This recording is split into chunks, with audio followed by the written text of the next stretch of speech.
Hello, स्वागत है आप सभी का मेरे यूट्यूब चैनल वांगशियान टाइमलेस में। आज मैं आपके लिए एक और नया वन शॉट एफएफ लाई हूँ जिसका नाम है माफिया राइवल्स इन लव। इसमें लान वांगजी टॉप है और वीइंग बॉटम। तो जैसे कि इसके नाम में है माफिया राइवल्स मीन्स ये माफिया की स्टोरी है जिसमें दो राइवल्स एक दूसरे से प्यार में पड़ जाएंगे। यह स्टोरी मैं 2 सब्सक्राइबर्स की रिक्वेस्ट पे लाई हूँ। मीन्स उन्हीं के आइडियाज़ को मैंने मर्ज करके यह एक स्टोरी बनाई है।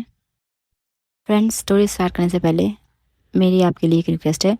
यदि आपको लगता है कि मेरी स्टोरी नरेशन में किसी तरह की कोई लूप होल है या फिर कोई कमियां हैं, यदि आप मुझे उसमें के बारे में बताते हैं तो मैं अप्रिशिएट करती हूँ कि आप लोगों ने मेरी कमियों को जाना और मुझे बताया। लेकिन उससे भी ज़्यादा मुझे तब अच्छा लगेगा यदि आप मुझे बताओगे कि वो क्या कमियां हैं या क्या लूप होल्स है और उसको मैं कैसे इम्प्रूव कर सकती हूँ। यदि आप ये सब बताएंगे तो मुझे और भी ज़्यादा अच्छा लगेगा। चलो, ज़्यादा ना बोलते हुए मैं थोड़ा कहानी के बारे में बताती हूँ। प्रेजेंट में चाइना में 3 तरह के माफिया जो फैमिलीज़ है वो एग्जिस्ट करती है। सबसे पहले है लैंड सिंडिकेट मीन्स जो लैंड फैमिली है वो। सेकंड है जियांग फैमिली। थर्ड है जिन फैमिली। तो पुराने टाइम में जो लैंस और जो जियांग था उनका रिलेशन बहुत अच्छा था। मीन्स इतना अच्छा था कि वो 2 फैमिलीज थे बट फिर भी उनका हर काम वो एक दूसरे के काम को अपना ही मानकर किया करते थे। तभी लगभग 15 साल पहले एक ऐसी दुर्घटना हुई जिसमें कि मैडम यू मारी गई और लैंस में से लैन चिंगेजुन और लैन ये मारी गई। लेकिन उस टाइम सिचुएशन ऐसा बना जिससे ऐसा लगता हो मानो कि जो लैन चिंगेजुन और लैन ये थी उनकी हत्या जियांग फैमिली ने करी और जो मैडम यू थी उनकी हत्या लैंस फैमिली ने करी।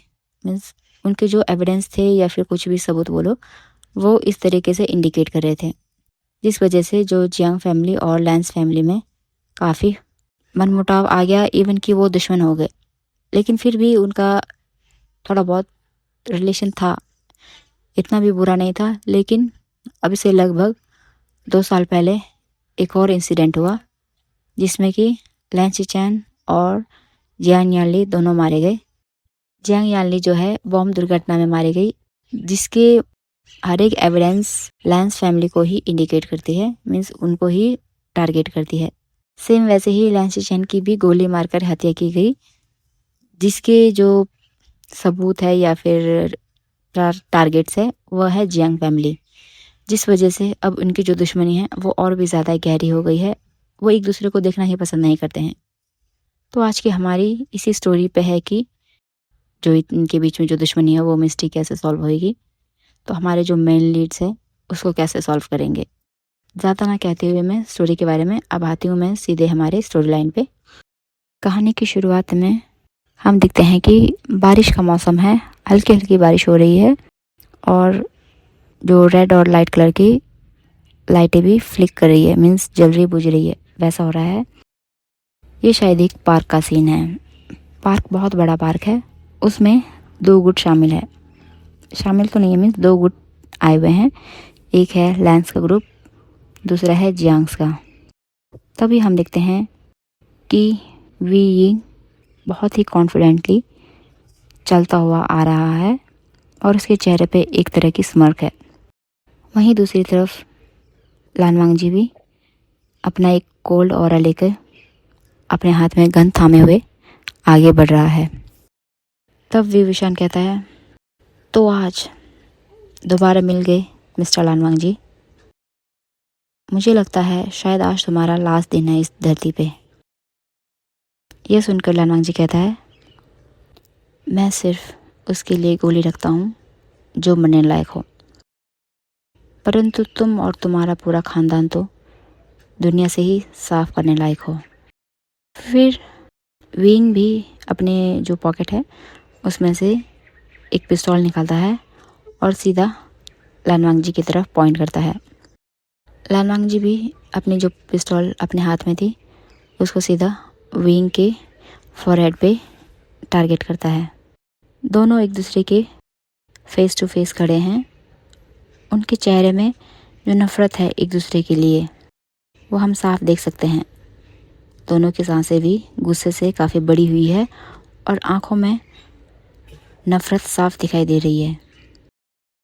विभीषण दोबारा कहता है, सुना है तेरा भाई भी मारा गया, परंतु उसमें मेरा कोई हाथ नहीं था।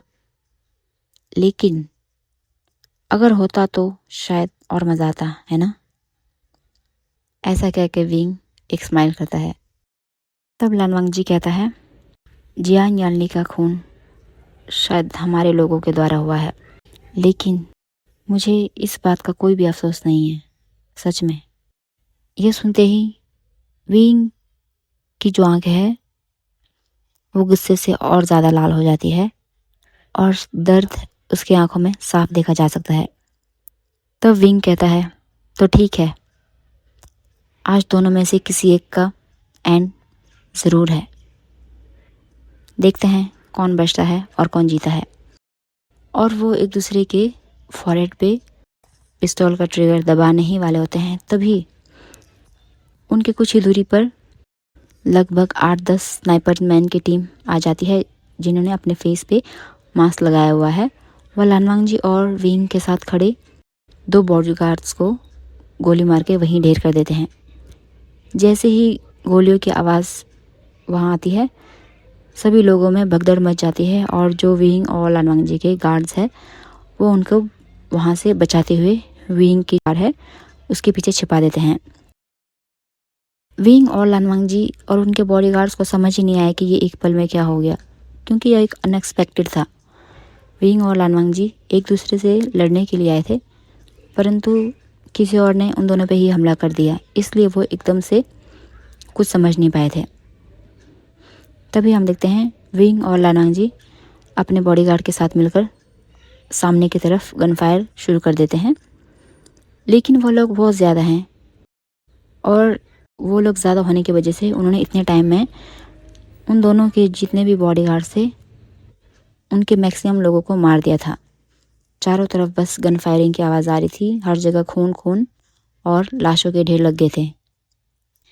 इसी बीच में लानवांग जी और विंग को उनके जो लॉयल बॉडीगार्ड्स थे वो जैसे तैसे करके उनको वहाँ से निकाल देते हैं और फिर खुद वहाँ पे फाइटिंग करने बैठ जाते हैं। हम देखते हैं कि विंग और लानवांग जी दोनों अपोजिट डायरेक्शन से वहाँ से भाग रहे हैं। तभी कहीं दूसरी डायरेक्शन से 2 गनमैन उनको फॉलो करने लगते हैं, मीन्स अलग अलग डायरेक्शन में। उस गनमैन पे जितने भी बार वो गोलियां मार रहे हैं या फिर उसको मारने की कोशिश कर रहे हैं, वो कुछ नहीं हो पा रहा है। तभी हम देखते हैं कि विंग का पैर किसी चीज़ से फंस जाता है और फिर वह नीचे को गिर जाता है। इतने में वह जो गनमैन था वह विंग की तरफ एक फायर करता है जो कि सीधा विंग के चेस्ट पे लगने वाली थी, लेकिन विंग एक झटके से दूसरी तरफ मुड़ता है, जिसकी वजह से जो बुलेट है वो उसके लेफ़्ट साइड के बाजू से होकर निकलती है और वहाँ से ब्लड निकलने लगता है।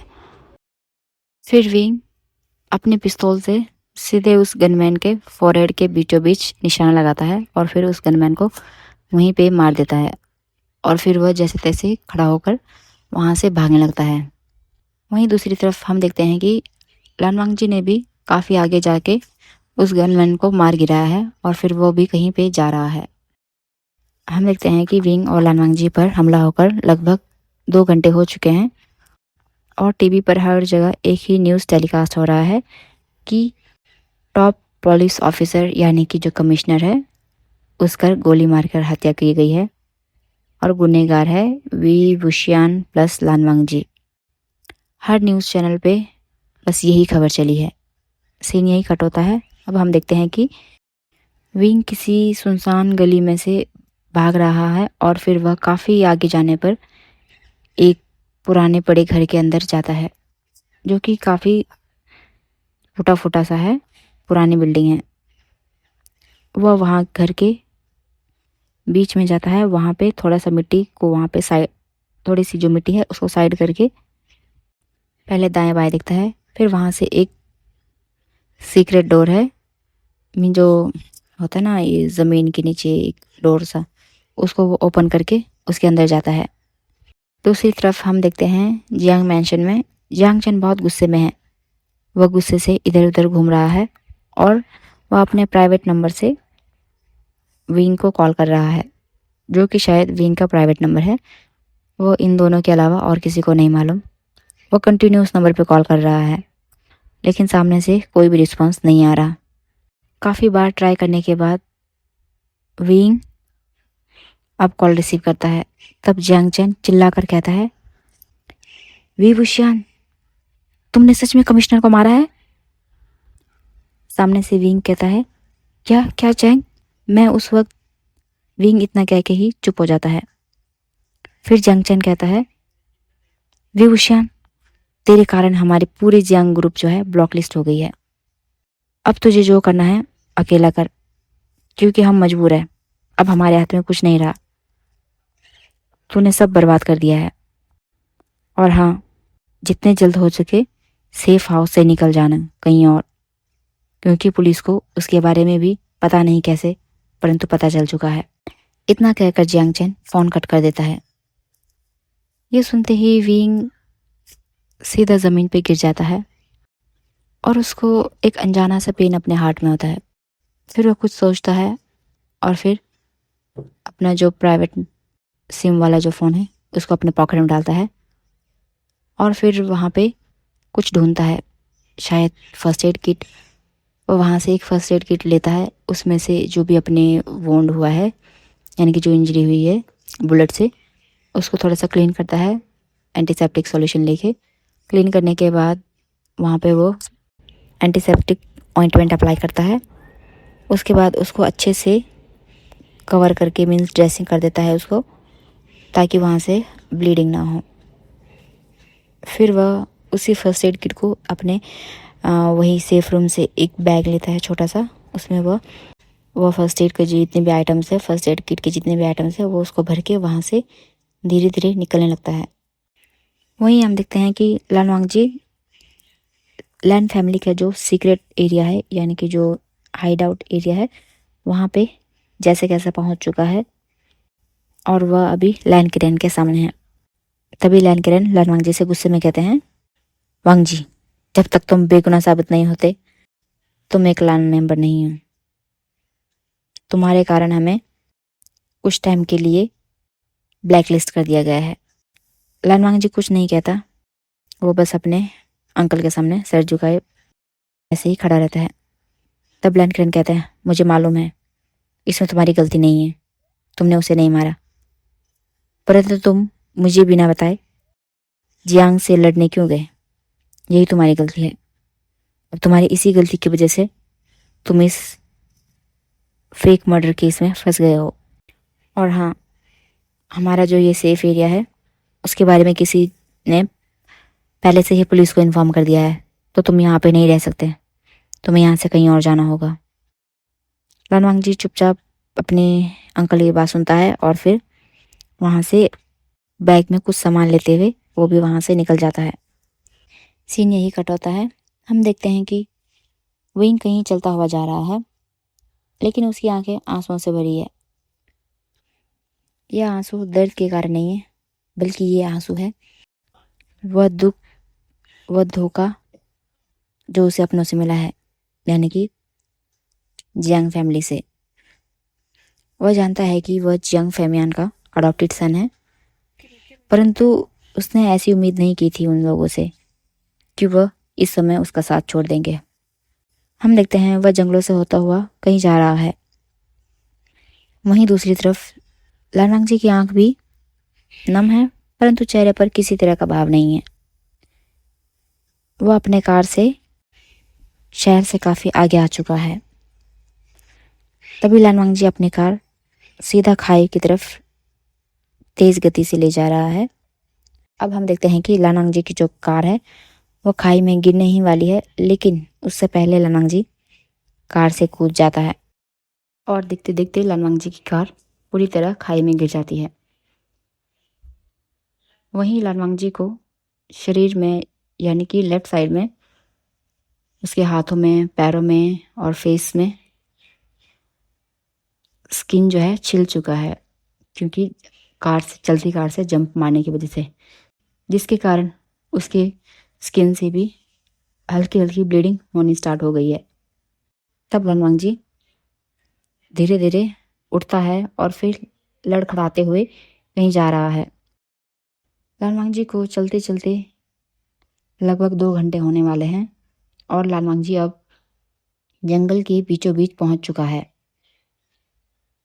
वहां पर एक बड़ी सी झाड़ी है जो कि बहुत ही रहस्यमयी और डरावनी सी लग रही है।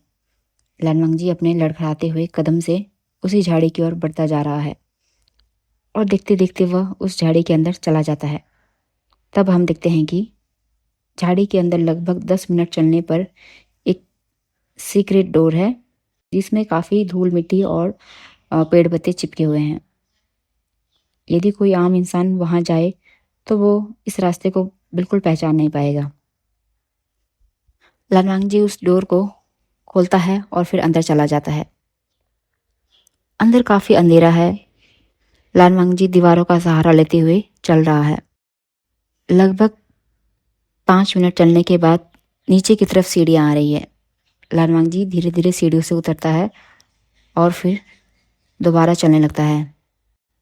10-15 कदम चलने पर वहाँ से 2 रास्ते हो रहे हैं, मीन्स 2 रास्ते जाते हैं। लालवांग जी सीधा राइट तरफ चलने लगता है और कुछ ही दूरी पे अब थोड़ा थोड़ा दिखना स्टार्ट हो गया है। अब लगभग 30 मिनट चलने के बाद लालवांग जी एक और दरवाजे के पार पहुंचता है, मीन्स दरवाजे के पास पहुंचता है, जिसको खोलने के लिए एक स्विच को दबाना पड़ता है। लालवांग जी हर तरफ उस स्विच को ढूंढता है परंतु वह उसे कहीं, मीन्स स्विच उसे कहीं नहीं दिखता। फिर लालवांग जी थक कर एक पत्थर के ऊपर बैठता है तो उसे उस पत्थर के नीचे कुछ अजीब सा लगता है। तो लालवांग जी पत्थर को हटाता है तो देखता है उसके नीचे एक स्विच है जो देखने पर एक लकड़ी जैसा लग रहा है। 5 मिनट तक तो लालवांग जी उसी स्विच को समझने में वेस्ट कर देता है और फाइनली जाके वह डोर खुलता है। हम देखते हैं लालवांग जी अंदर चला गया है और लालवांग जी के अंदर जाते ही दरवाज़ा अपने आप ऑटोमेटिकली बंद हो जाता है। उस कमरे में भी काफ़ी अंधेरा है। लालवांग जी अपने फ़ोन का टॉर्च ऑन करता है। फ़ोन का टॉर्च ऑन करके स्विच बोर्ड की तरफ जाता है और वहाँ से लाइट ऑन करता है। तो हम देख पाते हैं कि यह रूम ज़्यादा बड़ा नहीं है, एक या फिर ज़्यादा से ज़्यादा 2 इंसान के लिए बिल्कुल ठीक है। ये मीन्स इससे ज़्यादा लोग वहाँ पे नहीं आ सकते। एक छोटा सा किचन है, एक छोटा सा रूम है और एक हॉल टाइप है छोटा सा, और इसमें चीज़ें भी ज़्यादा उपलब्ध नहीं है। एक सिंगल बेड लगा हुआ है, उसमें एक ही ब्लैंकेट है और एक ही पिल्लो है, एक चेयर है साथ में। लालवांग जी अभी रूम को देख ही रहा था कि अचानक दरवाज़ा खोलने की आवाज़ आती है। लालवांग जी अलर्ट होता है और फिर वह अपना गन लेकर किचन एरिया में चला जाता है और छिप कर देखता है कौन है। जैसे ही लालवांग जी ने उस इंसान को देखा वह गुस्से से आग बबूला हो गया और वह उस पर गोली चलाने ही वाला होता है। तभी वह देखता है कि सामने वाले इंसान को शायद बाजू में चोट आई है, उसकी ड्रेसिंग हो रखी है, जिसकी वजह से वो जो आदमी है अंदर आते ही गिर जाता है और शायद बेहोश हो जाता है। फिर लालवांग जी धीरे धीरे कदमों से नीचे आता है, मीन्स उस आदमी के करीब आता है और फिर उसको अपने पैरों से हिलाने की कोशिश करता है। तो उसे पता चलता है कि ये आदमी बेहोश हो चुका है। तब वह रिलैक्स होकर अपना जो रिवॉल्वर है अपने पॉकेट में डालता है और फिर उस आदमी को चेक करता है। उसे उस आदमी के पास में रिवॉल्वर नहीं मिलता तो उसका वो छोटा सा बैग चेक करता है। उसमें रिवॉल्वर और कुछ फर्स्ट एड किट का आइटम्स होता है। वह उस बैग को अपने पास रख लेता है और फिर उस इंसान को कंफर्टेबली बेड पर लेटा देता है। फिर लालवांग जी देखता है कि उस आदमी के उस वुंड से थोड़ी बहुत ब्लीडिंग हो रही है। फिर लालवांग जी उठता है और उसको पानी से क्लीन कर देता है और दोबारा से उस पर एंटीसेप्टिक जो ऑइंटमेंट है वो अप्लाई कर देता है। लगभग 1 घंटे बाद उस इंसान को होश आता है और वो उठता है और वह इधर उधर देखने लगता है और वह सीधे जब देखता है कि उसके सामने लालवांग जी है तब वह इंसान कहता है, लालवांग जी तुम यहाँ क्या कर रहे हो? लालवांग जी कहता है, निकल जाओ यहाँ से। वी वुशियान कहता है, काइंड फॉर योर इन्फॉर्मेशन, यह हाइड आउट मेरा है। तो हाँ फ्रेंड्स, वो आदमी और कोई नहीं, बीइंग है जो उसी हाइड आउट पे आया हुआ है। तब लान वांगजी कहता है, मुझे इससे कोई फ़र्क नहीं पड़ता, मैं तुमसे पहले आया हूँ। विभीषण कहता है, चलो जो उस दिन नहीं हो पाया आज यहाँ डिसाइड हो जाए। यह कहकर बीइंग उठने लगता है, परंतु उसके बाजुओं में इतनी दर्द हो रही होती है कि वो दोबारा से गिर जाता है। उसके पैर लड़खड़ा जाते हैं, क्योंकि शायद आते वक्त वह झाड़ियों में फंस गया था या फिर गिर गया था, जिसकी वजह से उसके पैरों में भी चोट आई हुई है। लड़खड़ाते हुए दोबारा से गिर जाता है। वह अपने पॉकेट्स में पिस्तौल देखने लगता है। तब लान वांगजी स्माइल करके उसकी तरफ देखता है और कहता है, क्या तुम इसे ढूंढ रहे हो? यह कह के वह विंग की तरफ उसका बैग को दिखाकर इशारा करता है। विंग कहता है, तुम्हारी हिम्मत कैसे हुई मेरे सामान को हाथ लगाने की? फिर लान वांगजी कहता है, तुम्हें क्या लगता है मुझे कुछ करने के लिए तुम्हारी इजाज़त की ज़रूरत है? यह कह के वह एक स्मग करता है। विंग कहता है, मुझे मेरा सामान वापस दो। लान वांगजी कहता है, यहाँ पर रहना है तो मेरे तरीके से रहो, नहीं तो तुम यहाँ से दफ़ा हो जाओ। विंग अब कुछ नहीं कर पाता, क्योंकि उसका जो पिस्तौल है वो लान वांगजी के पास है। तो वह गुस्से भरी नज़रों से लान वांगजी को देखता है और दोबारा अपनी जगह पे बैठ जाता है। वहीं लान वांगजी उस रूम के एक कोने में जाकर अपने जो पिस्तौल है उसको दोबारा से रीलोड करने लगता है और उसको अपने गन को क्लीन कर रहा होता है। ये सीन यही कट होता है। हम देखते हैं कि एक लग्जरी होटल में माफियाज की मीटिंग चल रही है, जिसमें लान ग्रुप की तरफ से लैन केरेन है, जियांग ग्रुप की तरफ से जियांग फेमियान और जियांग चेन है, और जिन ग्रुप की तरफ से जिन गोंगशाओ और जिन जिशवान और मेंगयाओ है। तब जिन गोंगशाओ कहते हैं, लैन केरेन तुम और जियांग फेमियान तुम दोनों के बेटों ने कमीशन को मारा है, जिसके कारण पुलिस उन्हें ढूंढ रही है। तभी लैन केरेन कहता है, वांगजी ने किसी को नहीं मारा, पक्का उस विभीषण ने ही मारा उसे और उसका हमेशा की तरह वांगजी पर नाम फंसा दिया। तभी जियांग फेमियान कहते हैं, किरण, विभीषण ने भी किसी को नहीं मारा है, हमारी पीठ पीछे वार करने की आदत नहीं है, हम लेंस नहीं है जो पीछे से वार करे, ये तरीका तुम लोगों का है। तभी लैन केरेन गुस्से से कुछ बोलने ही वाले थे, तब जिन गोंगशाओ कहता है, लैन केरेन, जियांग फेमियान, लड़ने से कुछ नहीं होगा, क्योंकि मीडिया में जितने भी एविडेंस है वो उन दोनों के खिलाफ ही है। इतने में जियांग चेन कहता है, मीडिया के पास कोई भी एविडेंस नहीं है, किसी का इंसिडेंट स्पॉट पे होने का मतलब ये नहीं कि वो गुनहगार होता है। तभी जिन जिशवान कहता है, अच्छा तो तुम्हारे पास है विभीषण के बेगुनाह होने का प्रूफ? जियांग चेन गुस्से से उसे देखता है और अपनी मुट्ठियां भेजता हुआ चुप हो जाता है। तब जिन गोंगशाओ कहता है, जब तक उन दोनों की बेगुनाही साबित नहीं हो जाती तब तक तुम ब्लैक लिस्ट में ही रहोगे, तुम्हें किसी भी तरह की फैसिलिटीज़ या फिर किसी भी तरह की जो माफिया के डील्स वगैरह हैं वो नहीं मिलेंगे। और ऐसे ही लगभग 10-15 मिनट बाद उनका जो ये मीटिंग है कंप्लीट हो जाता है। लैन केरेन, जियांग फेमियान और जियांग चेन अपने बॉडीगार्ड के साथ वहाँ से चले जाते हैं। ये सीन यही कट होता है। वहीं दूसरी तरफ हम देखते हैं विंग अपनी बाजू पकड़कर दीवार के सहारे बेड पर बैठा हुआ है और उसके बाजुओं से खून आना अब बंद हो चुका है, लेकिन उसके कपड़े पूरी तरीके से खून से भर चुके हैं, क्योंकि आते टाइम शायद विंग का जो ज़ख्म था वो झाड़ियों की वजह से खुल गया था और उससे ब्लड रिसने लगा था। इसके साथ ही विंग को अपने उसी ज़ख्म में बहुत दर्द हो रहा है, क्योंकि उसने एंटीसेप्टिक सॉल्यूशन से अपने जो वुंड है उसको क्लीन तो कर दिया था, परंतु वह आते टाइम मेडिसिन खाना भूल गया था, यानी कि पेन किलर और एंटीबायोटिक लेना भूल गया था, जिसके कारण उसे दर्द हो रहा है अपने उस वुंड में। उसके फेशियल एक्सप्रेशन बता रहे हैं कि उसका जो दर्द है वह असहनीय है। लैन वांगजी उसके फेशियल एक्सप्रेशन देख के पता लगा लेता है कि उसको बहुत दर्द हो रहा है, लेकिन लैन वांगजी कुछ नहीं कहता और यूं ही बैठा रहता है।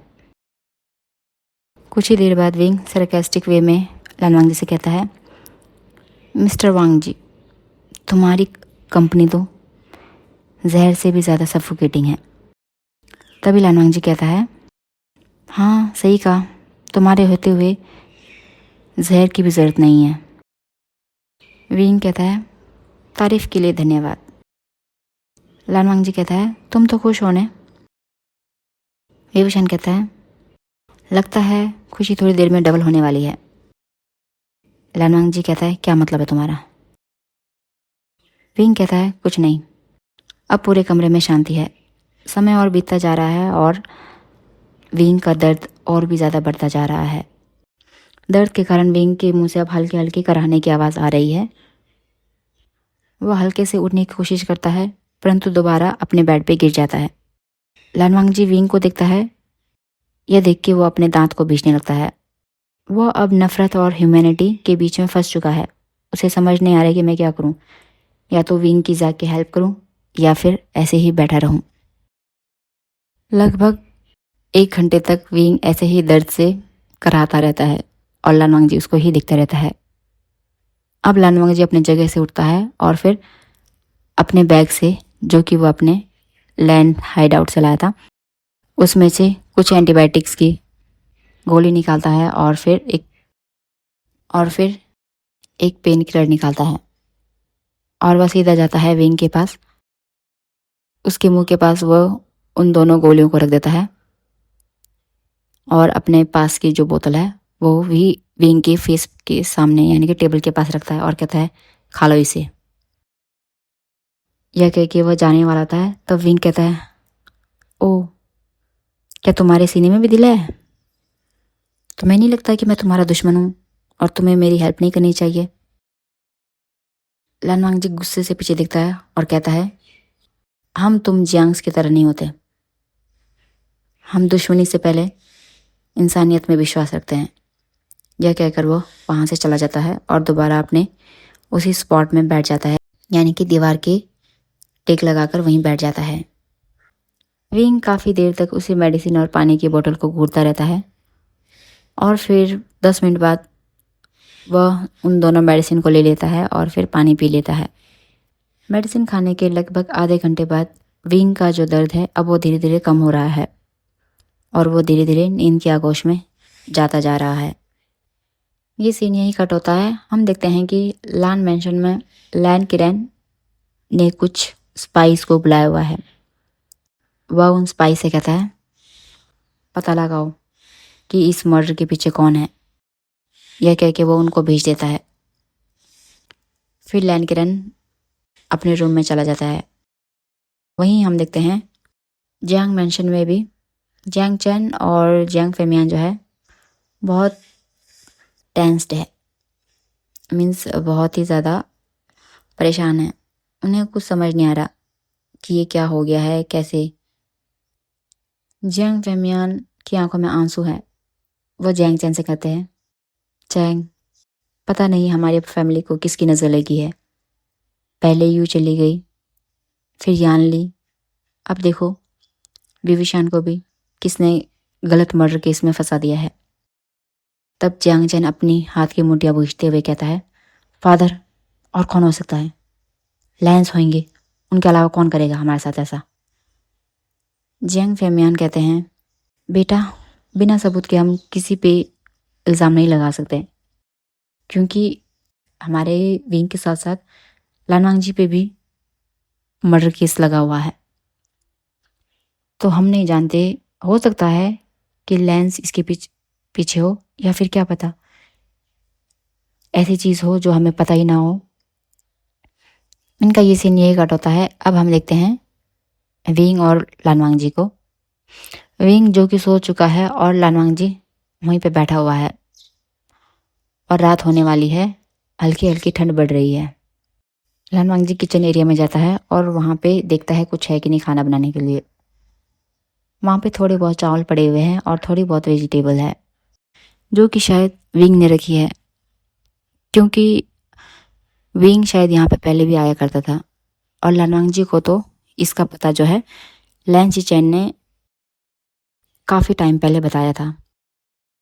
उसने बस उसको सुपरफिशियल एक आइडिया सा दिया था कि जंगलों के बीचों बीच एक झाड़ियाँ हैं, वहीं से होते हुए थे। मीन्स उसने उसको डायरेक्शन दी थी कि ऐसा ऐसा करके वहाँ जाना, वहाँ पे एक हाइड आउट है जिसको कि किसी को पता नहीं है। लेकिन उन्हें ये नहीं मालूम था कि यह हाइड आउट विंग जानता है। और ये हाइड आउट विंग कैसे जानता है इसको हम बाद में देखेंगे। फिलहाल देखते हैं लानवांग जी दोनों के लिए कुछ खाने को बनाता है। वैसे विंग को खाना बनाने के लिए उसका मन नहीं था, परंतु वह माफिया से पहले एक इंसान है, यानी ह्यूमैनिटी लानवांग जी में भरी हुई है कूट कूट के। इसलिए वह मरना चाहते हुए भी विंग के लिए भी खाना बनाता है और फिर खाना बना के वो बाहर आ जाता है। तो देखता है विंग अभी भी सो रहा है। लगभग रात के 9 बजे विंग उठता है तो देखता है लानवांग जी अभी भी वैसे ही बैठा हुआ है।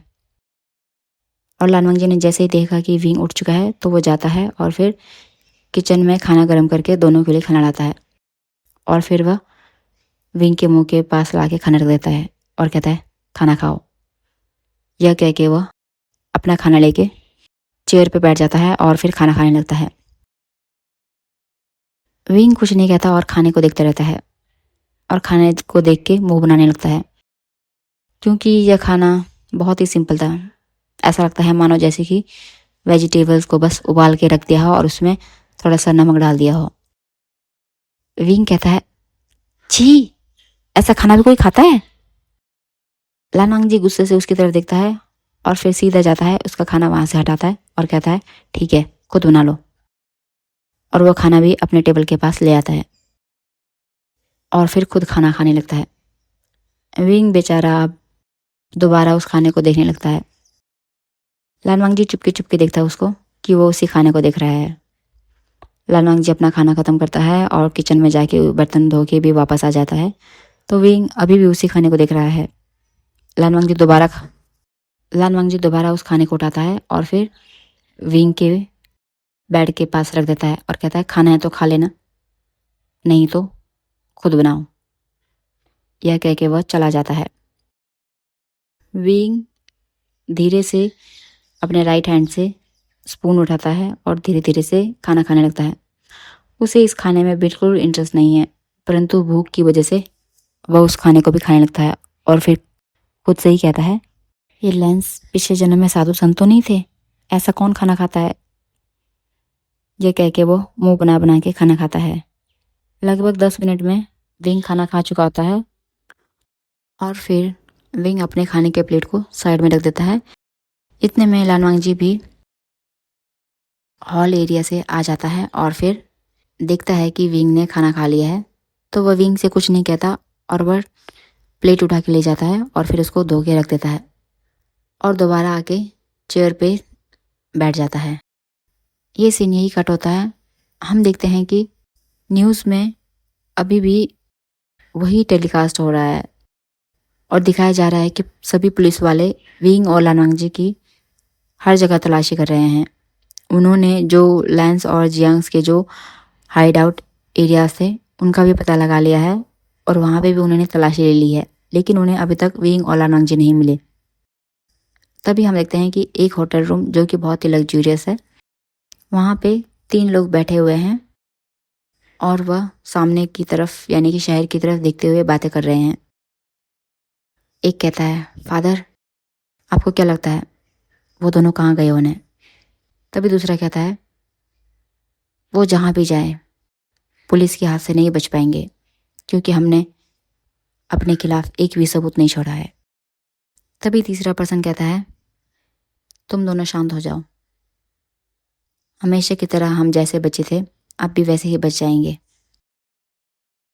और फिर वो तीनों अपना जो भी है ड्रिंक करने लगते हैं और ये सीन इनका यहीं पे कट होता है। हम देखते हैं कि विंग और लानवांग जी अभी भी वैसे ही बैठे हुए हैं और रात के लगभग 11 बज चुके हैं और ठंड और भी ज़्यादा बढ़ चुकी है। और लगभग 15 मिनट बाद विंग देखता है कि लानवांग जी चेयर पे ही सो गया है और उसकी जो भी स्किन पील हुआ था, यानी कि जब वो गाड़ी से उतरते टाइम जब उसकी स्किन छिल गया था तो वहाँ से भी हल्की हल्की ब्लीडिंग तो हो रही थी, बट वो सूख चुका है। विंग को ये देख के बहुत अजीब लगता है, तो विंग धीरे से उठता है और लड़खड़ाते हुए पैरों से उसके पास जाता है और अपने जो भी फर्स्ट एड किट है उसमें से वह एंटीसेप्टिक सॉल्यूशन लेके उसको अच्छे से क्लीन कर देता है। लान वांगजी शायद थके होने की वजह से वह नहीं उठता और फिर विंग उसको अच्छे से क्लीन करने के बाद अपने बैग से एक पतला सा स्टॉल टाइप का कुछ निकालता है और फिर वह लान वांगजी के ऊपर उड़ा देता है और फिर खुद भी जाके अपने बिस्तर पे लेट जाता है और फिर याद करता है कि उनके साथ आज क्या क्या हुआ था। और ऐसे ही याद करते करते वो सो जाता है। सुबह के लगभग 5 बजे लान वांगजी की नींद खुलती है तो वो देखता है कि वो चेयर में ही सो रहा है और उसके ऊपर एक स्टॉल रखा हुआ है किसी ने। तो वो समझ जाता है कि वह किसी और ने नहीं, विंग का ही स्टॉल है। तो वो उसको साइड में रखता है, अपना फ्रेश होता है, उसके बाद आके थोड़ा बहुत वर्कआउट करने लगता है। लगभग 7 बजे विंग भी उठ जाता है और फिर वह देखता है कि लान वांगजी वहाँ नहीं है। फिर विंग धीरे धीरे उठता है और वह किचन की तरफ जाने लगता है तो उसे दिखाई देता है कि लान वांगजी किचन में ही है और वह कुछ कर रहा है। विंग उसके पास जाता है और फिर वह अपने लिए अलग से खाना बनाने लगता है। तब लान वांगजी कहता है, कोई ज़रूरत नहीं है, किचन में खाना वैसे भी लिमिटेड है, दोनों अलग अलग बनाएंगे तो खाना ज़्यादा नहीं टिकेगा। फिर विंग कुछ नहीं कहता और फिर वह चुपचाप से आके बैठ जाता है। लगभग 1 घंटे बाद लान वांगजी किचन से कुछ लाता है, शायद उसने सूप बनाया था वेजिटेबल। वह विंग को देता है एक बॉल में और फिर खुद भी एक बॉल खा के दोबारा से जो भी है हॉल एरिया में चला जाता है। विंग भी अपना सूप पी लेता है और फिर जो भी अपने ज़ख्म थे उसका वो दोबारा से ड्रेसिंग चेंज करता है। तो वो लान वांगजी का जो भी ज़ख्म थे उसको देखने की कोशिश करता है, इसको कि शायद लान वांगजी ने ऑलरेडी क्लीन कर दिया था। फिर वह ऐसे ही बैठा रहता है। अब लान वांगजी और विंग दिन में ऐसे ही बैठे हैं, उन्हें समझ नहीं आ रहा है कि वो क्या बातें करे। तभी लान वांगजी कहता है, क्या तुम सुबह फ्रेश नहीं होते, तुम्हें वॉशरूम नहीं जाना है? विंग कहता है, मुझे मेरे हाथ में पेन है, मैं वॉशरूम जाके भी क्या करूँगा। लान वांगजी उसको बहुत ही अजीब नज़रों से देखता है। फिर विंग कहता है, क्या देख रहे हो ऐसे, तुम अगर हेल्प कर सकते हो तो चलो मेरे साथ। ये सुनते ही लान वांगजी के फेशियल एक्सप्रेशन चेंज हो जाते हैं, जिसको देखकर विंग को हंसी आती है। फिर वो हंसता है और कहता है, वांगजी, क्या तुम्हें क्या लगा कि मैं तुम्हें सच में लेके जाऊंगा? विंग के मुंह से वांगजी सुनकर लान वांगजी को बहुत अजीब सा लगता है। मीन्स उसके दिल में कुछ होता है, लेकिन वह दोबारा से बिना एक्सप्रेशन के शिमलेस कह के दूसरी तरफ फेस कर लेता है। लगभग आधे घंटे बाद विंग वॉशरूम चला जाता है और फिर अपने सीधे हाथ से थोड़ा बहुत जितना सब वो अपने बॉडी को क्लीन कर सकता है उतना करके ऐसे ही वापस आ जाता है। इनके दिन ऐसे ही कट रहे थे और बाहर जो है अंकल किरण और जियांग फेमियान भी पूरी तरीके से जुटे हुए थे कि पता लगाए कि आखिर उस दिन हुआ क्या था।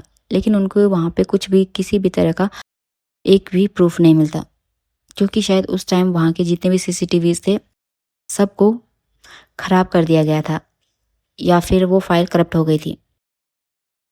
वहीं ऐसे करते करते लगभग 1 हफ्ता बीतने वाला है।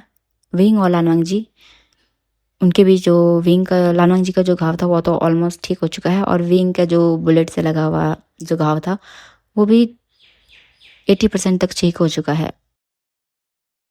लान वांगजी बिना बोले हर दिन उसे वही एंटीबायोटिक की जो टैबलेट्स है कंटिन्यू उसने 3 दिन तक दिया और पेन किलर वो अभी तक हर हफ्ते देते आ रहा है, सुबह शाम 2 टाइम। उनका दिन ऐसे ही कट रहा है। अब हम देखते हैं विंग की सुबह एक दिन नींद खुलती है। विंग देखता है कि लान वांगजी वहाँ नहीं है तो वह उठ के लान वांगजी को देखने लगता है। तब वो जाता है किचन एरिया में। तो किचन एरिया में विंग देखता है कि जो रैक है जिसमें हम वेजिटेबल वगैरह रखते हैं उसके नीचे एक सीक्रेट डोर है, छोटा सा डोर, जिसमें कि एट अ टाइम पे बस एक आदमी ही जा सकता है अंदर। शायद लान वांगजी उसी के अंदर है। उसके अंदर से थोड़ी बहुत आवाज़ आ रही है। विंग भी हल्का हल्के झुक के उसी के अंदर जाता है। लगभग 5 मिनट चलने पे एक छोटा सा सुरंग टाइप होता है। लगभग 5 मिनट चलने पे बाद विंग भी उस रूम के अंदर पहुंच जाता है। वह रूम ज़्यादा बड़ा नहीं है, इतना है कि हाँ, उसमें हम 5 लोग इजीली खड़े हो सकते हैं और थोड़ा बहुत हिल डुल सकते हैं, उससे आगे कुछ नहीं हो सकता। वहाँ पे एक बहुत बड़ी अलमीरा है और लानवांग जी उन्हीं में से कुछ एक पेपर्स को पढ़ रहा है और जिसको पढ़ते हुए उसकी आंखों से आंसू आने लगे हैं। लानवांग जी की आंखों में आंसू देख के विंग को बहुत अजीब लगता है और वो सीधे जाता है और पूछता है, वांग जी क्या हुआ तुम्हें? लानवांग जी विंग को जिस नज़रों से दिखता है उस नज़रों को देख के विंग को दिल में कुछ अजीब लगता है, क्योंकि पहले जब भी लानवांग जी विंग को देखता था वो एक गुस्से भरे नज़र होते था, मीन्स गुस्सा उसकी नज़रों में साफ दिखाई देता था। लेकिन इस बार की नज़रों में कुछ अलग है। विंग ने कुछ अलग महसूस किया। फिर वो दोबारा पूछता है, वांग जी क्या हुआ? तब लानवांग जी बिना कुछ बोले विंग को एक पेपर देता है और एक रिकॉर्डर देता है। शायद ये कोई वीडियो रिकॉर्डर है, जैसे जो डीवीडीज होती थी सेम वैसा ही। और उसी के साथ में एक छोटा सा डीवीडी प्लेयर भी है उसी रूम में, जिसको कि शायद लानवांग जी ने ऑलरेडी देख लिया है। विंग उस पेपर्स को पढ़ता है तो उसमें पता चलता है कि अब से लगभग जो 15 साल पहले जो दुर्घटना हुई थी जिसमें कि मैडम यू और लानवांग जी के पेरेंट्स मारे गए थे, उसमें ना जियांग फैमिली का कोई इन्वॉल्वमेंट था और न ही लान फैमिली का इन्वॉल्वमेंट था। उसमें कोई और ही शामिल था। उसमें जो है डिटेल्स थोड़े बहुत ऐसे लिखे थे कि जो मैडम यू का जो कार का एक्सीडेंट हुआ था वो शायद किसी एक ट्रक ने किया था जो कि जिन फैमिली के अंडर में आती है। और सेम वैसा ही जो भी लान फैमिली के यानी कि लानवांग जी के पेरेंट्स का मर्डर हुआ था, यानी कि गोली मारकर, उनके जो बुलेट्स जो उनके बॉडी से मिले थे वो भी जो जिन फैमिली जो जिस डीलर से वो गन्स लेते हैं उन्हीं का बुलेट था वो। ये प्रूफ मीन्स ये सभी उसी डॉक्यूमेंट में मेंशन थे जो कि शायद यानली और लैन चैन ने इकट्ठे किए थे। तभी विंग उस डीवीडी प्लेयर को ऑन करता है तो हम देखते हैं कि उस डीवीडी प्लेयर में यानली और लैन चैन है। वो दोनों एक साथ बैठे हुए हैं और शायद यही रूम है, हॉल एरिया है इसी हाइड आउट का, उसमें दोनों बैठे हुए हैं और दोनों ने आगे की तरफ उस कैमरे को रखा हुआ है। तभी लैन चैन कहता है, हम ये कहना चाहते हैं कि हमारे जो पेरेंट्स, मेरे फादर लैन चिंगेजुन और माँ लैन यी को मारने के पीछे जियांग्स का कोई हाथ नहीं है और मैडम यू को मारने के पीछे भी हमारे लैंस का कोई हाथ नहीं है। इसके पीछे हाथ है तो शायद वो जिन फैमिली का है और इसके खिलाफ हमें थोड़े बहुत सबूत भी मिले हैं, वो हम यहीं रख रहे हैं क्योंकि अब हमें लगता है कि जो जिन के जो फैमिली मेम्बर्स हैं उनको इस बारे में पता चल चुका है कि हमारे पास थोड़े बहुत प्रूफ इकट्ठे हो चुके हैं, यानी कि यानली और मेरे पास, तो आए दिन हम पे हमले करवा रहे हैं। हो सकता है शायद जब ये डीवीडी किसी को मिले हम यहाँ पे ना हो या फिर हमें मार दिया गया हो। तो प्लीज़ जिस किसी को भी यह डीवीडी मिले तो बताना कि लान फैमिली और जियांग फैमिली पहले से ही दुश्मनी डिज़र्व नहीं करते थे। ये एक तरह का ट्रैप था जिन फैमिली का, जिन्होंने कि जानबूझकर जियांग फैमिली और लान फैमिली को उस ट्रैप में फंसाया है ताकि ये दोनों एक दूसरे से अलग हो जाए और फिर वो लोग पूरे माफिया वर्ल्ड पे रूल करें। तभी हम देखते हैं यानली कहती है, फादर आचिंग विंग, अगर तुम्हें भी ये डीवीडी मिले तो समझना कि मैं यहाँ से जा चुकी हूँ या तो फिर इन्होंने मुझे किसी तरीके से मार दिया है, सेम वैसे ही जैसे कि हमारी माँ को मारा था। मैं चाहती हूँ कि तुम उन गुनहगारों को सज़ा दिलाओ। और एक और बात, उन्होंने हमारी माँ को और लैंची चैन के माँ बाप को इसलिए मारा था क्योंकि जैसे हम माफिया हैं लेकिन हमारा एक रूल होता है कि हम गरीबों को परेशान नहीं करेंगे, लेकिन शायद जिन फैमिली जो है वो ऐसा नहीं करती। वो अमीरों से तो अच्छे से रहती है लेकिन जो गरीब है उनके साथ वो बहुत बहुत सलूकी करते हैं और वो शायद उनका दूसरे इलीगल काम से भी बहुत ज़्यादा इन्वॉल्वमेंट है, जैसे कि human trafficking, child abuse, body parts trafficking, ये सब। इनका पता शायद हमारे पेरेंट्स को पता चल गया था, इसी की वजह से उन्होंने उन दोनों को रास्ते से हटाया है।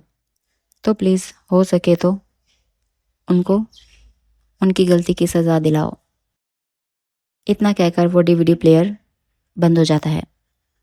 ये सुन के विंग की आंखों से भी आंसू आने लगते हैं। उनको समझ नहीं आ रहा कि जो इतने सालों से, लगभग 15 सालों से जो दुश्मनी वो निभा रहे हैं, वो एक ऐसी दुश्मनी है जो कि वो दोनों डिज़र्व नहीं करते। दोनों फैमिलीज, ना लाल फैमिली ना जियांग फैमिली, वो दोनों तो एक मोहरा थे शायद जिन फैमिली का। उन्होंने केवल अपने फ़ायदे के लिए इन दोनों फैमिलीज़ को दुश्मन बना दिया और अपने फ़ायदे के लिए ही इतने लोगों की जान ली। इतने में लानवांग जी कहता है हमें बदला लेना होगा।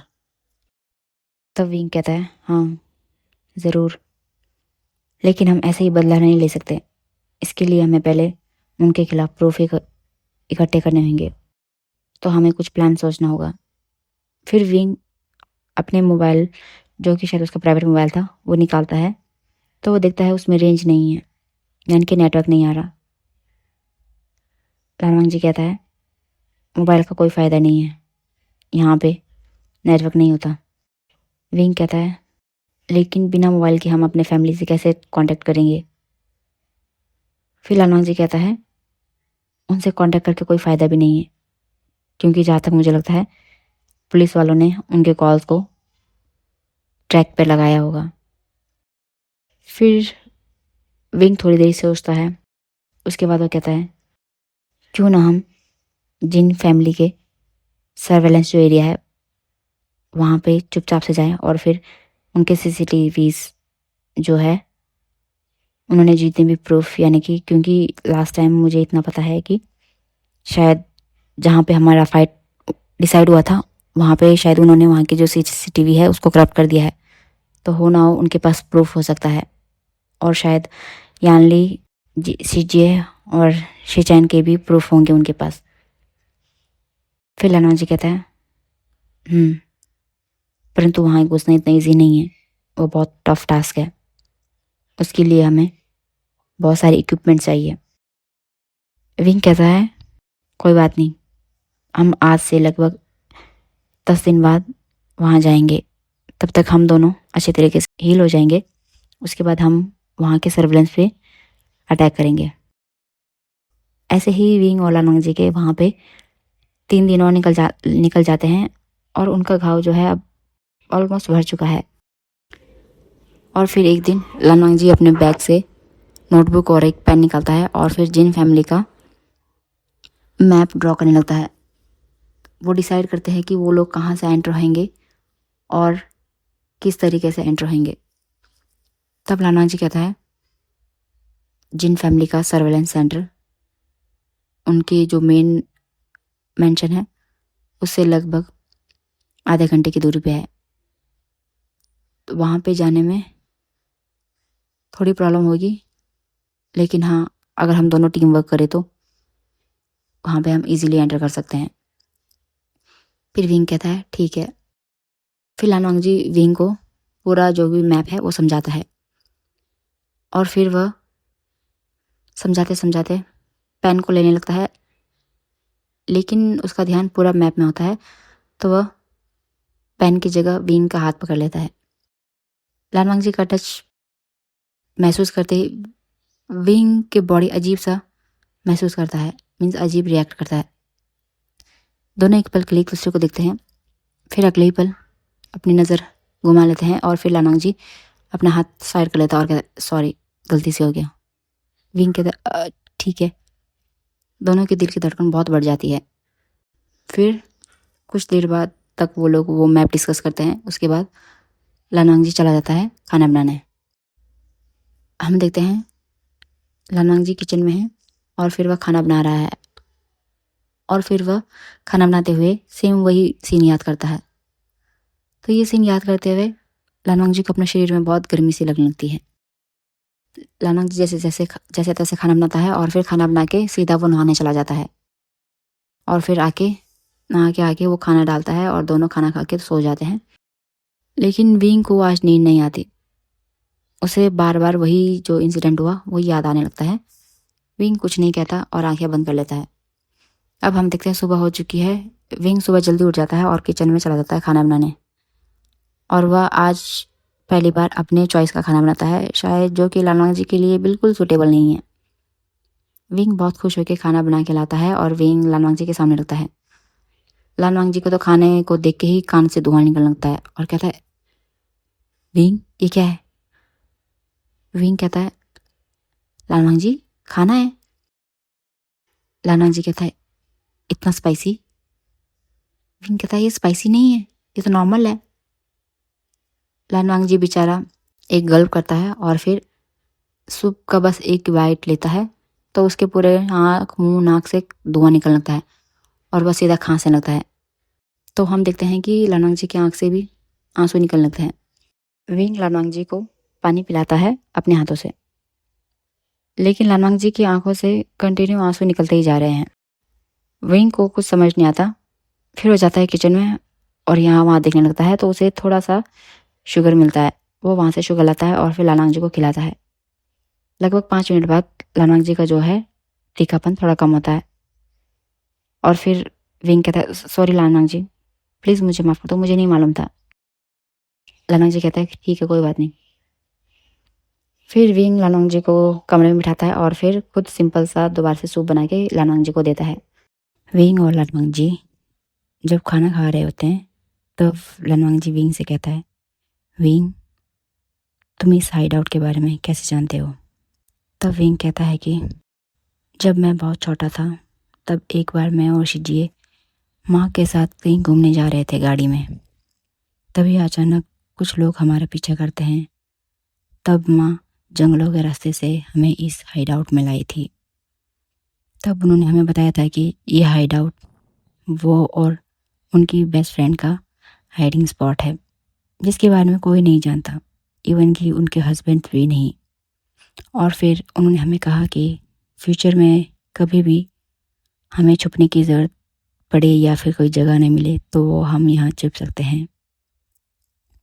परंतु हमें उन्होंने किसी से भी यह बताने के लिए मना किया था और उन्होंने हमें यह बताया कि यह हाइड आउट मेरी माँ और उनके फ्रेंड्स के पेरेंट्स ने बनाया था उन लोगों के लिए, ताकि ज़रूरत के टाइम वो अपने आप की सुरक्षा कर सके। और वांग जी, मुझे लगता है मेरी माँ की बेस्ट फ्रेंड और कोई नहीं तुम्हारी माँ थी। लालवांग जी कुछ नहीं कहता, बस सिर नोट करके हाँ का इशारा करता है। दोनों खाना खा लेते हैं। उसके बाद विंग बर्तन उठा के लाता है और फिर वह बर्तन धो के वापस जाता है रूम में। लालवांग जी अपने कुर्सी पे ही बैठा है। विंग का पैर गीला होने के कारण वो दोबारा से चलते चलते लालवांग जी के ऊपर गिर जाता है और दोनों का एक्सीडेंटली लिप किस हो जाता है। दोनों एक दूसरे के बहुत ही इंटेंस नजर से घूरते हैं। लगभग 1 मिनट तक ऐसे ही रहते हैं। उसके बाद दोनों होश में आते हैं। विंग झट से उठ जाता है और कहता है, सॉरी लालवांग जी, ये मैंने जानबूझ के नहीं किया। ये कह के विंग दोबारा से किचन में भाग जाता है। उसके दिल की धड़कन तो ऐसे लगता है मानो जैसे कि कोई मैराथन दौड़ रही हो। सेम लालवांग जी का भी वही हाल था। उसका तो साथ में पसीने भी निकलने लगते हैं। ये सीन यही कट होता है। हम देखते हैं कि जिन फैमिली कुछ प्लान कर रही है, तब जिन गावशाव कहता है, ये लालवांग जी और व्यूशन कहाँ गए? उन्हें ऐसी कौन सी जगह है जहाँ पे कि पुलिस उनको नहीं ढूंढ पा रही है और ना ही हमारे कोई लोग उन्हें ढूंढ पा रहे हैं। जिन जोशन कहता है, फादर उनके हाइड आउट के अलावा कोई और हाइड आउट तो नहीं, सीक्रेट हाइड आउट जिसके बारे में हमें पता ना हो? मैंग्याओ कहता है, हो सकता है ऐसा हाइड आउट जिसके बारे में हमें पता ना हो कभी। यह सीन यही कट होता है। हम देखते हैं कि विंग किचन में बैठा हुआ है और अपने दिल पे हाथ रख के कहता है, मेरे दिल को यह अजीब क्या हो रहा है? लालवांग जी के पास जाते ही इसे क्या हो जाता है? वहीं दूसरी तरफ लालवांग जी भी यही सोच रहा है और इनके ऐसे करके ये दिन भी ऐसे ही गुजर जाता है। अब विंग और लालवांग जी को एक दूसरे के नज़दीक आते हुए बहुत अजीब लगता है। उन दोनों का चेहरा अलग से ब्लश सा करने लगता है, लेकिन दोनों इस बात को इग्नोर करते हुए बाकी अपने जो मैप का जो है उसमें भी काफ़ी ध्यान दे रहे हैं और साथ ही साथ वर्कआउट भी कर रहे हैं ताकि जिस दिन वो हमला करे तो उस दिन कोई प्रॉब्लम ना आए। ऐसे देखते देखते इनके जो 10 डेज है वो निकल जाते हैं और आज के दिन विंग और लानवांगजी निकलने लगते हैं। विंग ने अपने पास 2-2 रिवॉल्वर रखे हैं पॉकेट्स के पीछे, यानी कि शर्ट्स के नीचे, और साथ में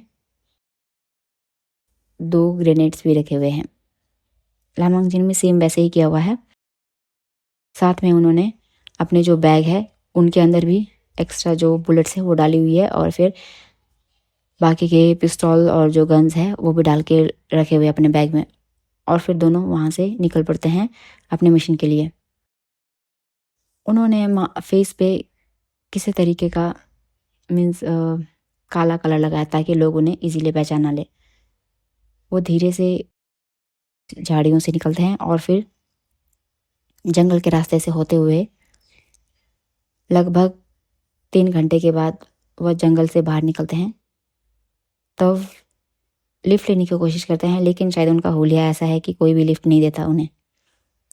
और फिर कम से कम 3-4 घंटे चलने के बाद वो लोग शहर पहुंचते हैं। तब तक ऑलमोस्ट 5 बज चुके हैं। तब विंग कहता है अभी हमारे पास टाइम नहीं है, हम रात के टाइम पे उन पे हमला करेंगे या फिर उनके सर्विलेंस एरिया पे। लानवांगजी कहता है ठीक है। तब वो लोग जाके पास के होटल में, जो कि शायद जिन मेंशन के नज़दीक है या फिर उसके सर्विलेंस एरिया के, वहाँ का एक होटल लेते हैं और फिर दोनों चले जाते हैं रूम में। वहाँ पे वो लोग दोनों अपना जो भी है लंच बोलो या फिर डिनर वो करते हैं और फिर आराम से बैठते हैं। लगभग 8:30 बजे दोनों सेम वही हुलिया बना के वहाँ से निकलते हैं और फिर सर्विलेंस के जो एरिया है वो शायद थोड़ा एक अबंडेंट एरिया है। वहाँ पे उनके जिन के जो बॉडीगार्ड्स हैं उनसे बचते बचाते हुए जैसे तैसे वहाँ पे जाने लगते हैं। रास्ते में वो लोग 2-3 बॉडीगार्ड्स को तो ऐसे ही टपका डालते हैं विदाउट बुलेट का यूज़ किए हुए। वो अपने जो भी फाइटिंग स्किल्स है उसके थ्रू उन लोगों को मार देते हैं, क्योंकि यदि वो पिस्तौल से किसी को मारे तो उसकी आवाज़ से बाकी लोग अलर्ट हो सकते हैं। तो लगभग आधे घंटे बाद वो लोग सर्विलेंस एरिया के अंदर पहुंचते हैं। फिर वह पुराने से पुराने जितने भी सर्विलेंस के जो आइटम्स हैं, यानी कि जो वीडियोस है वो प्ले करने लगते हैं। तो उन्हें दोनों वीडियोस मिल जाते हैं। सबसे पहला तो वही, जैसे कि किस तरीके से उन्होंने लैंसी चैन और यानली को मारा, और दूसरा किस तरीके से उन्होंने मैडम यू और लानवांगजी के पेरेंट्स को मारा। और साथ ही साथ उनके पास ये भी प्रूफ मिल जाता है कि कमिश्नर को भी उन्होंने किस तरीके से उसी स्पॉट पे मारा। एक्चुअली जीन्स की ये आदत थी कि वो किसी का भी मर्डर करते, चाहे वो बड़ा से बड़ा पॉलिटिशियन हो चाहे कोई भी, वो हमेशा उसका प्रूफ रखते अपने पास। यह उनकी एक तरह की हॉबी थी या फिर किसी तरह का कुछ था, जिसकी वजह से वो सभी प्रूफ रखते हैं। लानवांगजी उन तीनों का, यानी कि जो भी जितने भी वो कमिश्नर का, अपने पेरेंट्स का और लैंची चैन और यानली, तीनों का, 5 लोगों का प्रूफ वहाँ से अपने पॉकेट में डाल लेता है और फिर गुस्से से वो वहाँ के जितने भी सीसीटीवी फुटेज है, ये बाकी जो चैनल है, उनको वो डिस्ट्रॉय करने लगता है। इतने में विंग कहता है वांगजी संभालिए अपने आप को, हमें यहाँ से जाना होगा, नहीं तो कोई भी आ सकता है। इतने में हम देखते हैं कि विंग और लानवांगजी वहाँ से निकलने वाले होते हैं, तभी बॉडीगार्ड्स वहाँ पे आ जाते हैं और विंग और लानवांगजी पे हमला करने लगते हैं। विंग और लानवांगजी भी उन पे हमला स्टार्ट कर देता है और फिर लानवांगजी अपने बैग से एक बॉम्ब निकालता है और उन बॉडीगार्ड्स की तरफ फेंकता है और फिर वो दोनों वहाँ से भाग जाते हैं। लेकिन ये पूरा हल्ला अब पूरे जिन मेंबर्स को पता चल चुका है, तो वो लोग पूरे अपने फौज के साथ आ जाते हैं। लेकिन शायद विंग और लानवांगजी ने भी, जब वो होटल में थे तो उसी दौरान विंग ने अपने प्राइवेट मोबाइल से जियांग चैन को सीक्रेट मैसेज भेज दिया था एक कोड के थ्रू, जिसका पता कि पुलिस को नहीं पता लग पाता। और वो भी वहाँ से लैन के रैन को जैसे तैसे कन्वेंस करके वो लोग भी अपने बॉडीगार्ड्स के साथ वहाँ से निकल आते हैं। और देखते ही देखते जो जिन फैमिली का जो फार्म हाउस या फिर जो सर्वेलेंस एरिया है, वहाँ पे फाइटिंग स्टार्ट हो जाती है। हर तरफ से गन फायर की आवाज़ आ रही है। विंग और लानवांग जी उन सभी लोगों से बहुत अच्छे तरीके से लड़ रहे हैं, लेकिन हम देखते हैं कि जिन गाओशाओ अपने पीठ पे AK-47 गन है उसको लेते हुए आता है और फिर वो सीधा लानवांग जी की तरफ निशान लगाता है। लानवांग जी लड़ाई में बिजी होता है जिस कारण से वो उसे नहीं देख पाता, लेकिन विंग उसे देख लेता है और वह विंग लानवांग जी को गोली लगने से पहले लानवांग जी सामने आ जाता है और वह गोली जाती है सीधे विंग के राइट चेस्ट में और विंग सीधा वहीं पे बेहोश हो जाता है और पूरा लानवांग जी का जो कपड़ा है और विंग का कपड़ा पूरा खून से सन जाता है। इतने में हम देखते हैं कि जियांग के जो बॉडीगार्ड्स यानी कि फाइटर्स और लैंस के फाइटर्स भी आ जाते हैं और वो दोनों मिलके जिन से लड़ने लगते हैं। जियांग चेन और जेंग फेमियान देख लेते हैं कि विंग घायल है, वो दौड़े दौड़े विंग के पास जाते हैं, लेकिन लानवांग जी को विंग को अपने बाहों में ऐसे ही अधमरा देख के दिल में बहुत दर्द होता है और उसकी आंखों से आंसू निकलने लगते हैं, जिसे देखकर एक पल के लिए जियांग चेन और जेंग फेमियान भी हैरान हो जाते हैं। लेकिन इस समय हैरानी का नहीं है, तो वो लोग जल्दी जल्दी करके विंग को अपने साथ ले जाने लगते हैं। तो लानवांग जी कहता है मैं उसे ले जाऊंगा, आप लोग यहाँ देखो। यह कह के लानवांग जी जल्दी से उठता है और फिर विंग को अपने जो गाड़ी है जिसमें कि लैन करने आए थे उसको उसमें ले जाके सीधा हॉस्पिटल में, जो कि लैंस का अपना ही ट्रस्ट का हॉस्पिटल है, वहाँ ले जाता है। वहीं दूसरी तरफ जियांग फेमियान, जियांग चैन, लैन केरैन ये सभी जिन से लड़ रहे हैं और ऑलमोस्ट जिन के सभी बॉडीगार्ड्स मारे जा चुके हैं और जियांग जिन जेनशान, जिन गुआंगशाओ और मेंग्याओ को ऑलरेडी इन तीनों ने बंदी बना लिया है। इतने में पुलिस को भी शायद लैन केरैन ने इन्फॉर्म कर दिया था, तो वो लोग भी वहाँ जाते हैं और इन तीनों को गिरफ्तार कर लेते हैं। तभी जिन गुआंगशाओ कहता है पुलिस तुम शायद भूल गए हो कि हम कौन है, हमारा कोई क्राइम नहीं है, असली गुनहगार विंग और लानवांग जी है, उन्हें पकड़ो। तो पुलिस कहता है उनको हम देख लेंगे, फिलहाल आप हमारे साथ चलिए। ऐसा कह के वो उन्हें ले जाता है।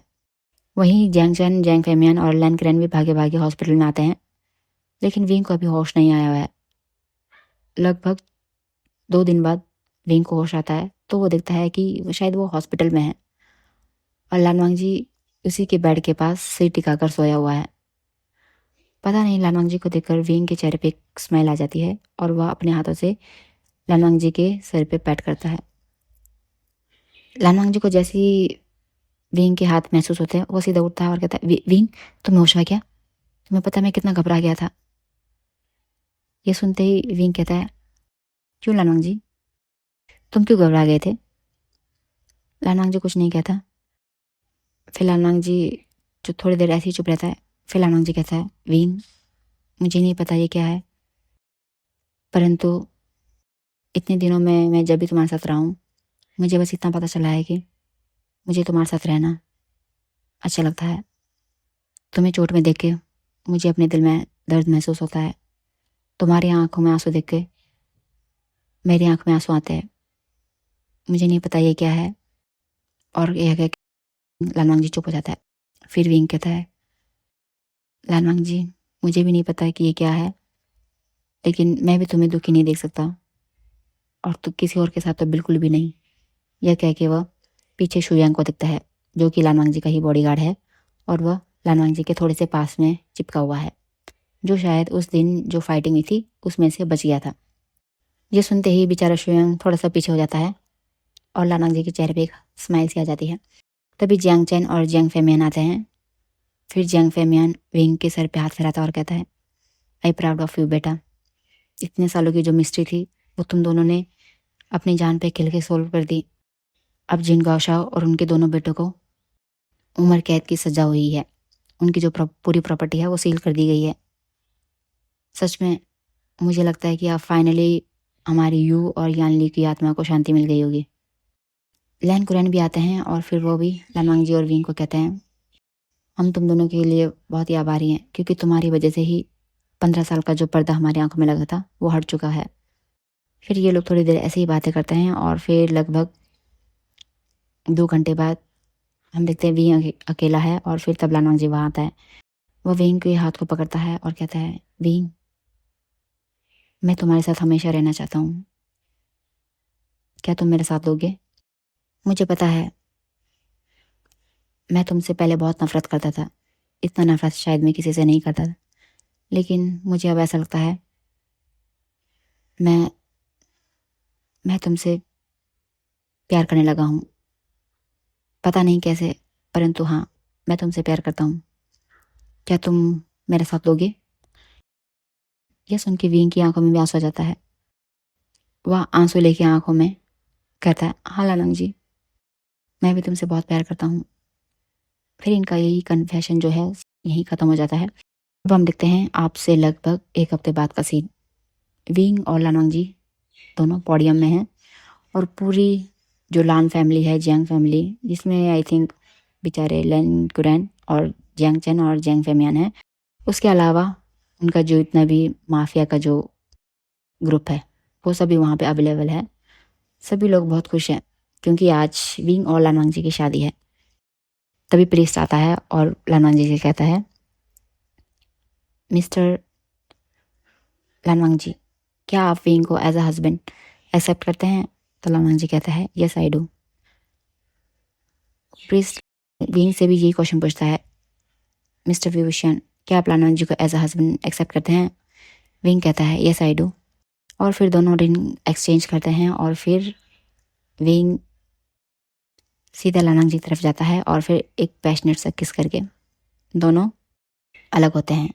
और फिर इसी तरीके से इनका जो लास्ट रिचुअल था वो भी कंप्लीट होता है। थोड़ी देर तक जो रिसेप्शन की पार्टी होती है वो चलती है। उसके बाद हम देखते हैं विंग और लानवांग जी अपने सेपरेट मैंशन में हैं। मीन्स लान मैंशन के साथ में ही उसी एरिया में उन्होंने एक जिंगशी नाम का एक मैंशन रखा है जो कि लानवांग जी का पर्सनल है। वो दोनों वहाँ पे हैं और दोनों बहुत ही हॉट एंड स्पाइसी सा नाइट स्पेंड कर रहे हैं।